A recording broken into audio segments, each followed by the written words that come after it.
ধন্যবাদ। আমরা আমাদের মধ্যে আজকে আমাদের ও কারা বিভাগের মন্ত্রী শিক্ষিকা এবং ছাত্রবৃন্দ মহোদয়কে চন্দন তিলক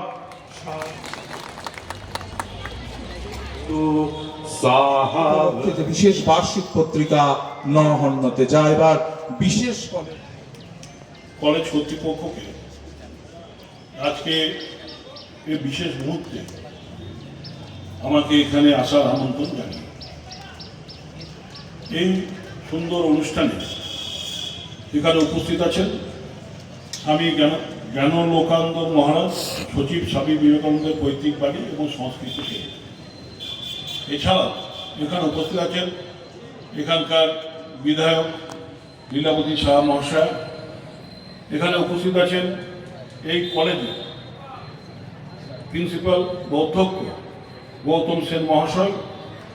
এছাড়া কলেজ কমিটির সভাপতি আমাদের দেবাশিস সাহা এবং এখানকার বিডিও সাহেব সাঁইথিয়া ব্লকের উনি এসে উপস্থিত হয়েছেন এবং সাঁইথিয়া পৌরসভার চেয়ারম্যান বিপ্লব দত্ত এবং বিশিষ্ট সমাজসেবী পিনাকিলাল দত্ত এবং আমাদের সাধন ঘোষ মহাশয় সবাই এসে এখানে এসে উপস্থিত হয়েছে। এবং তার সঙ্গে সঙ্গে আমরাও খুশি হলাম যে এই কলেজ প্রতিষ্ঠা করার সময় যে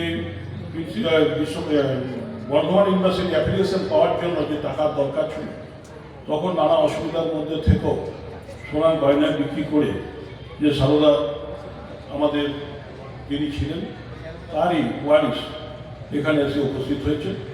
এছাড়া আমাদের এই 10 নম্বর ওয়ার্ডের কাউন্সিলর সবাই আমরা এসে উপস্থিত হয়েছি যে গত 11ই নভেম্বর 2024 সালে যে হীরক জয়ন্তী বর্ষে শুরু হয়েছিল কলেজ, নানা অনুষ্ঠানের মাধ্যমে এক বছর ধরে বিভিন্ন অনুষ্ঠানের মাধ্যমে কলেজ কর্তৃপক্ষ পালন করে আজকে তার সমাপ্তি অনুষ্ঠানে শুরু হয়েছে এবং আগামী 3 দিন ধরে আজকে 4 দিন এই নানা অনুষ্ঠানের মাধ্যমে এই বর্ষ উদযাপন কলেজ কর্তৃপক্ষ করবে এবং আপনারাও সাহায্য করছেন। এখানে কলেজের নানা অধ্যাপক অধ্যাপিকারাও আছেন, ছাত্রছাত্রীরাও আছেন এবং অশিক্ষক কর্মচারী থেকে শুরু করে সবাই সমষ্টিগতভাবে এই উৎসব পালন। আমরা যখন কলেজে পড়ি তখন থেকে অভেন্দ্র মহাবিদ্যালয় একটা বিশিষ্ট হিসাবে নিজেকে পরিচিতি প্রদান করেছিল।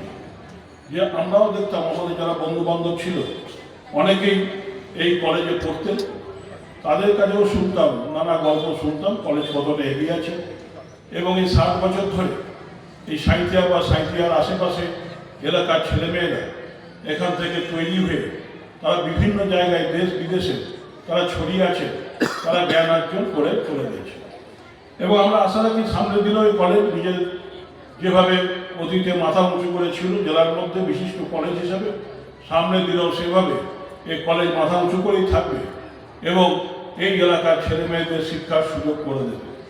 আমাদের মাননীয় মুখ্যমন্ত্রীও চান যে কোনো ছেলে মেয়ে যাতে অসুবিধা না হয়, নানা প্রকল্পের মাধ্যমে সেখানে ছেলে মেয়েদের বিশেষ করে মেয়েরা যাতে পড়াশোনা করতে পারে তার ব্যবস্থা যেমন করেছে, তেমনি কলেজ কর্তৃপক্ষদেরও একটু এগিয়ে আসতে হবে।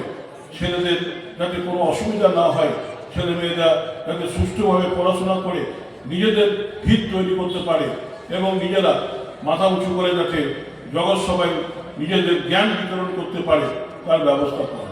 আমরা সবসময় আছি, যখনই বলবেন আমরা এসে যতটা পারব আপনাদের সাহায্য করে এগিয়ে যেতে সাহায্য করব এবং আপনাদের পাশে দাঁড়াবো। নমস্কার। সরকারের ক্ষুদ্র কুটির শিল্প ও কারা বিভাগের মন্ত্রী মাননীয়